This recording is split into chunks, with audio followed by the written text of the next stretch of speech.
The Blues and the Wild find themselves even after 4 games in their series, while the Lightning face an uphill battle to get back in a physical series against the Panthers. We've got all that and more on today's Locked On NHL podcast.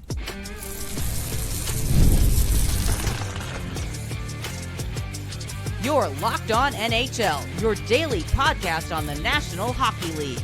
Part of the Locked On Podcast Network, your team every day.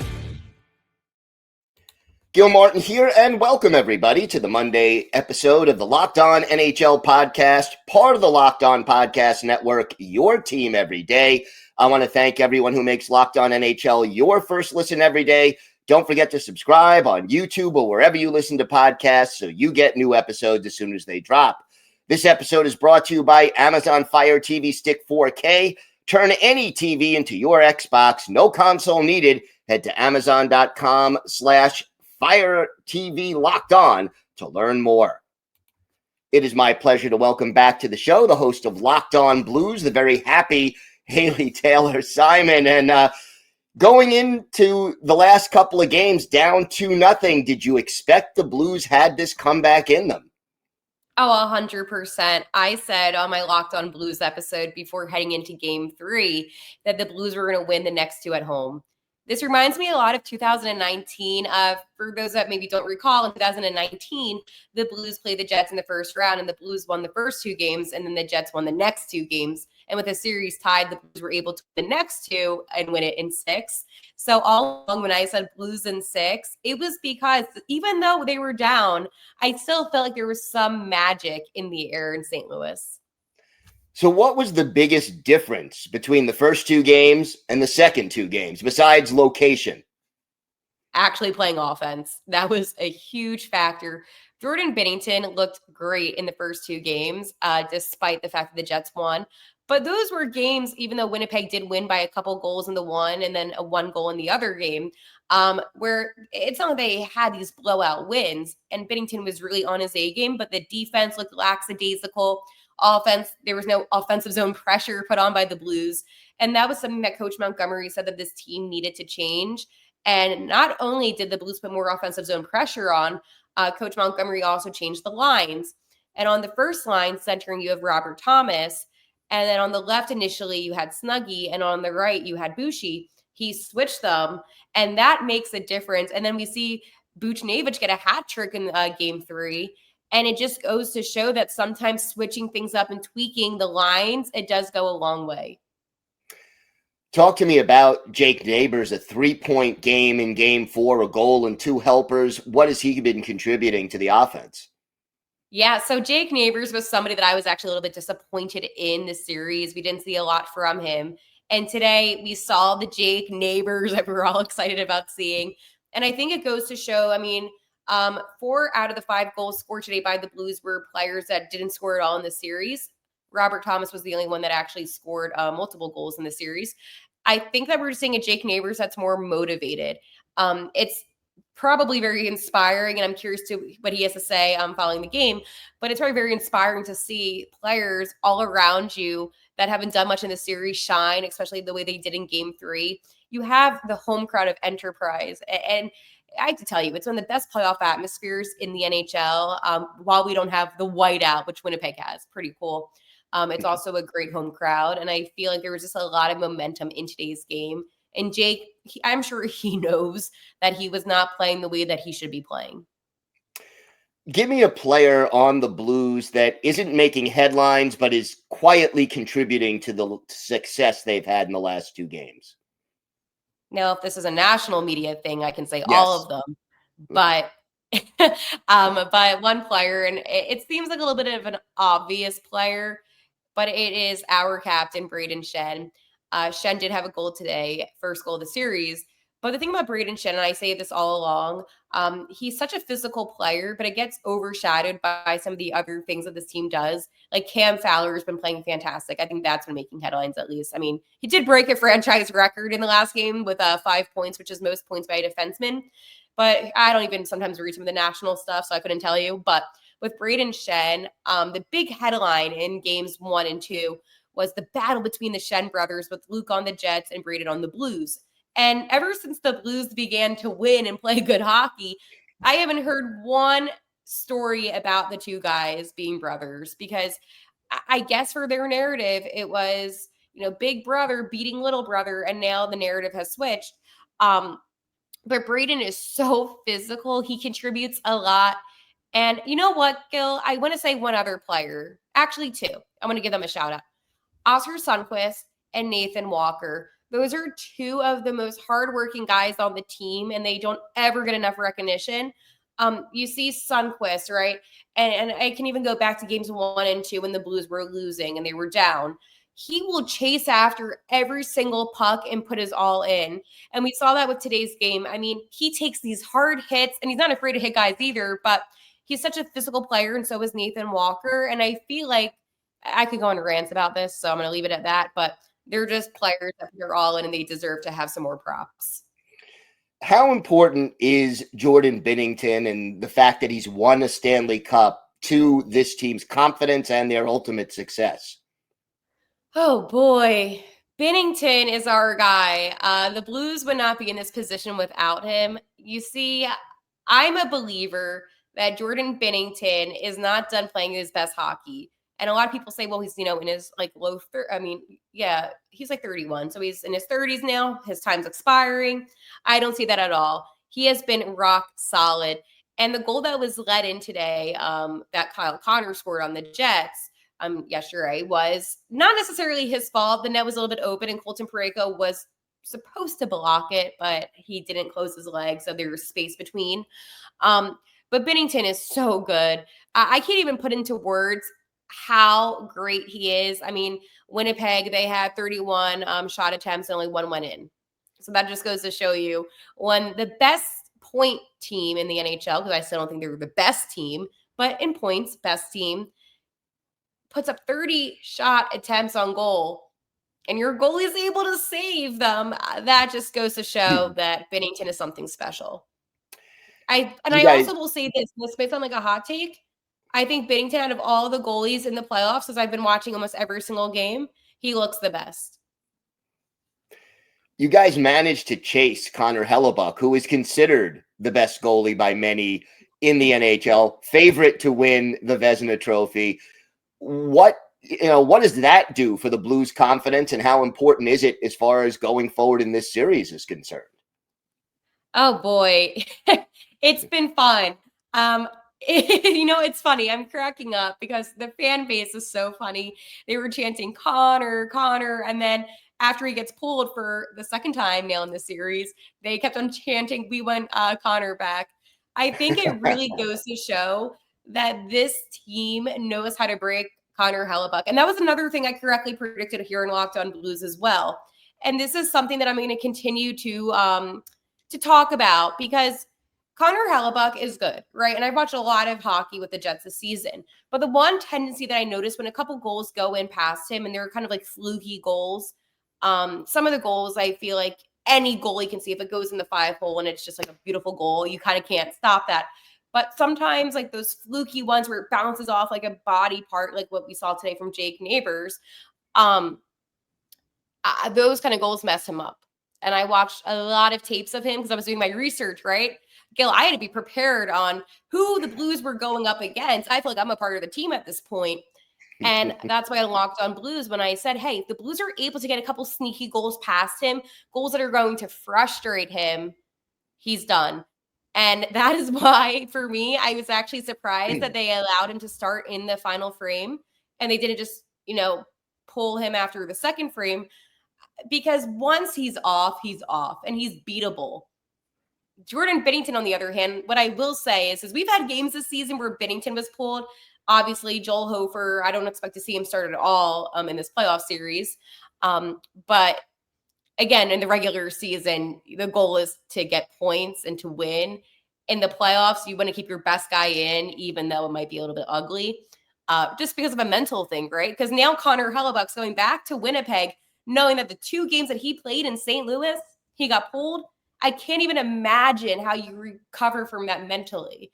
So I guess going on really fast about Binnington is, even though he's had those games where he's been pulled, he'll go back in the next game in the regular season and he'll play some great hockey in net. So that's why for me, I feel like maybe him winning a Stanley Cup, as we kind of the main point of the question before I went on a bit of a rant, that does play a factor because he had to play a lot of tough games. I mean, playing Game 7 in the Stanley Cup Finals and having to be that composed, I'm sure. And again, I would love to talk to Binnington Nail. I talked to him at the beginning of the season, but Nail, I want to know, did that still impact you to this day, that Game 7? Because for me, I look back at that Game 7, I think that was the turning point from when he went from being, just this great rookie to being the franchise guy. Well, it's a best of 3 series now. We'll see how this one plays out. Haley, why don't you tell our viewers and our listeners where they could find the podcast and where they could find you on social media? Yeah, absolutely. So you can find the podcast here on YouTube at Locked on Blues. I post every single day with the playoffs, and especially when the Blues are alive. So you can make sure to check that out. On Twitter at Locked on Blues, I now live tweet during every single playoff game. Even though, and I have to say, these late night puck drops are brutal to me, but I set an alarm for every 15 minutes. So even when I'm falling asleep, I get back up again. But the Blues have been awesome. It's been fun. On my own Twitter at Haley T. Simon, but I would follow the Locked on Blues account because that's the only account that I'm logged into these days. All right, Haley, thank you so much. I'm excited, Gil. This is good. I love it. I love it. Today's episode is brought to you by Monarch Money. Ever check your bank account and wonder, where did all my money go? Between dining out, online shopping, and entertainment, it's easy to lose track. That's where Monarch Money comes in, your personal CFO, giving you full visibility and control over your finances. Monarch Money isn't just a budgeting app, it's a complete financial command center. You can track all your accounts, investments, and spending in one place, so you stop just managing your money and start building wealth. When I started using Monarch, I realized just how much I was spending on food delivery. Now I budget smarter and save more. Instead of juggling multiple apps, you can use Monarch to check your finances, track spending, and even plan long-term goals. Take control of your finances with Monarch Money. Use code LOCKEDONNHL at monarchmoney.com for 50% off your first year. That's monarchmoney.com, code LOCKEDONNHL for half off your first year. It is my pleasure to welcome back to the show a man who needs no introduction to Locked On NHL fans, Seth Toupal of Locked On Wild. And Seth, it's a heck of a series going on right now. What have the Wild been able to do to go toe-to-toe with Vegas so far? Well, thanks for having me, Gil. I think the thing that has impressed me most about this Minnesota Wild team going up against Vegas is we have seen over the last couple of postseasons, the Wild get out to a 2-1 lead, and they don't really know how to handle it. And in the series against the Stars a couple years ago, seemed like frustration kind of started to boil over as the series unfolded. Series against the Blues, it was kind of a similar thing. This Minnesota Wild team is not intimidated by Vegas whatsoever. Like they came in as the 7 seed, but I think everybody knew that them being fully healthy, people threw around that this isn't a traditional wild card team with what they did earlier in the year. They have not been intimidated by Vegas whatsoever, and they have found a way to neutralize, I think, the single biggest strength of this Vegas team is their ability to get to the net. And through the first 3 games of the series, the Golden Knights had just 8 high danger shot attempts. I'm talking shot attempts, not shots on goal. 8 attempts through the first 3 games of the series. And for the team that led the league in high danger shots on goal for the entire season, taking that away from them has turned them into a perimeter heavy team. And your odds of making saves in those situations are just so much better, whether it be your goalie or your defense blocking shots. Now, in Game 4, Vegas did a much better job of crashing the net and getting shots in close. So you figured they would adjust being down 2-1 in the series. But I think the fact that the Wild have just been right in the series the whole time, has been the most impressive part for me. They have given Vegas everything they can handle. And, it is every game has come down to a couple of opportunities. If the Wild find a way to capitalize on them, they probably have a 3-1 lead. If not, if they capitalize on a couple different opportunities in game 4 or in game 1, they have had the opportunity to win all 4 of these games so far. And in 2 of the games, the bounces have gone their way. In the other 2 games, not as much. How big of a concern after game 4 is the PK right now? It's interesting because Vegas obviously has a lethal power play, and we have seen the Wild do a pretty good job on the penalty kill throughout this series. But I like to equate it to the 90% rule. I feel like this penalty kill is 90% good, but the reason they're giving up the goals is because of that last 10%. You saw in game 4, Zeev Boyum gets called for a double minor for high sticking. The Wild kill off 3 minutes and 52 seconds of that 4 minutes, but Vegas scores in the last 8 seconds. So they're about 90 to 95% good at doing what they need to do. It just shows you got to be at 100%. If you are going to kill off a penalty, you got to kill off the whole thing. They had good performances throughout the series early on. It's just you just got to sometimes tip your cap to a team for making good plays. You talked about the importance of health. How have the returning players impacted the Wild's performance so far? Oh, they've had a massive, massive impact. And for as much as we expect Kirill Kaprizov to do his thing, and he's got 4 goals and 4 assists through the first 4 games of this series, I think the player that has had the bigger impact is Joel Eriksson Ek, because that has allowed the Minnesota Wild to feel okay going toe-to-toe with that Vegas top line without having to say, well, we gotta have like a checking line, a defensive line, try to neutralize them. They've just been able to go top line versus top line because Joel Eriksson Ek has had such an impact in holding Jack Eichel to 1 assist through the first 4 games. That is another one of the big storylines of this series is the Wild didn't have Joel Eriksson Ek against Dallas. He was trying to come back from a broken leg. He just could not get back, and when he tried to, he played 19 seconds, and that was it. Having him fully healthy for this series has been huge because he can muck it up in front. He hasn't had a ton in the way of points yet in this series, but he's had an impact in every single game. So you get Kaprizov back doing his thing. You have Ek back, and this team they are playing very well, but they're also confident that in these final 3 games, they can find a way to get 2 of them.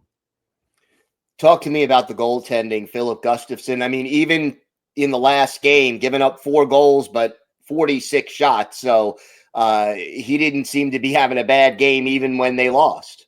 Yeah, he gave up 4 goals, and he still finished with almost 1.5 goals saved above expected, which was just unbelievable. But Gus has been so good throughout the course of this series. He's made all of the saves you expect, and he's made so many saves that you don't. Like there have been a couple of plays where he just managed to get even like the tip of his stick blade on a puck to stop it from going in. And that was one of the big keys in this series is that he was going to have to outduel Adin Hill, and he has done that. He's done that. He's been huge. He was huge in the 2 wins. He was integral in keeping the game as close as it was in game 4. And I know Vegas got the power play goal right at the end of the game in game 1, but that was a 3-2 game all the way up until the latter stages because of the saves that Gustafsson was making. And he's been sensational all series. And, this is why it's important, I think, to look beyond the box score numbers because, yeah, he did give up the 4 goals, but Vegas could easily have had 7 or 8 with anybody else in that. So it's a best of 3 series now. What are the keys for the Wild if they want to win this one? Wild just have to continue to attack offensively. I think they need to find a way to continue to get to the net. When they have been able to get to Adin Hill and make him move, they have had success. If you try to stop a goalie that is anchored in to his spot and somebody who is as technically sound as Hill is, you're not going to have an easy time. So they got to get him moving around the net. That Jared Spurgeon wraparound goal was a good example of what happens, because they got Hill to one side and they were able to quickly get to the other side of the net. He had no chance to defend against a shot like that. So they got to get it in close. They have got to continue to push. And I love what we heard from Marcus Foligno after Game 4. Because I know there's frustration about the no calls that have gone on throughout this series. I will say, though, happening in every series. It's not just the refs are not out to get the Minnesota Wild. It's happening in every series. But I love the fact that Marcus Foligno said after the game, he was specifically asked about the no calls. And he said, we can't go down that road. He said, we can't worry about that kind of stuff, because the moment you start to try to go toe-to-toe with the refs, you lose. And that is something that this Minnesota Wild team has learned from in that series against Dallas, is they're not trying to pick fights with the referees. There are calls that go against both teams. The Wild are simply trying to move on to the next play. And I love the chances with how confident they sounded that they're right in it. It just comes down to a play here, a play there. If they keep playing like that, they got a great chance to win this series. All right. Well, Seth, why don't you tell our viewers and our listeners where they could find the podcast and where they could find you on social media? Make sure to follow along with Locked On Wild. Just type that in on your favorite social platforms. You'll find us, as well as on YouTube. We'll have you fully ready to go for another late, albeit earlier, another late Game 5, 8:30 Central Time start, which that's an acceptable start time. So we'll have you fully ready to go for Game 5, and we'll have you covered throughout the rest of the series as well. All right, Seth, thanks so much. My pleasure. Today's episode is brought to you by Wonderful Pistachios. Looking for a snack that's both delicious and nutritious? Crack into a good source of protein with Wonderful Pistachios. Wonderful Pistachios is one of the highest protein nuts. Each 1 ounce serving has 6 grams of protein, giving you over 10% of your daily value. Plus, they're packed with fiber and better-for-you unsaturated fats to help keep you feeling fuller longer. Personally, I love the no-shells variety. It's the perfect grab-and-go snack for busy days.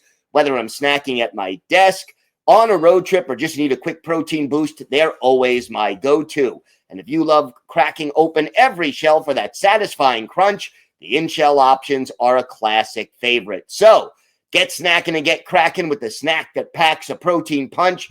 Visit wonderfulpistachios.com to learn more. That's wonderfulpistachios.com to learn more. It is my pleasure to welcome back to the show the host of Locked On Lightning, Josh Sperber. And Josh, it hasn't been a dull series by any stretch of the imagination. The Lightning getting back into it with a road win, a pretty solid road win. What was different in Game 3 than in the first 2 games? I mean, it's really hard to just point your finger at one thing, because, I mean, you look at even in those first 2 games, there are a couple things the Lightning did well, especially in that second game. It's just been steadily improving, and, you know, it just all clicked on Saturday, really.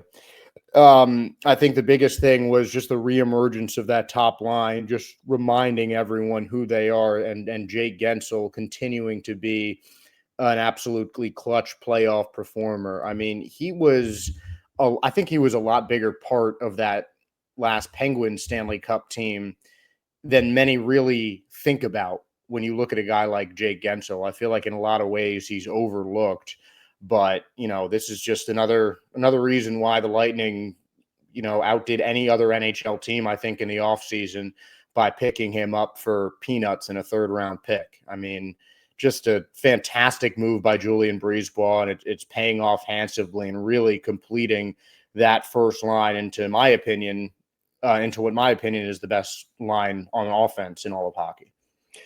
Also, Andrei Vasilevsky had a really good game Saturday. Talk to me about the difference that he made.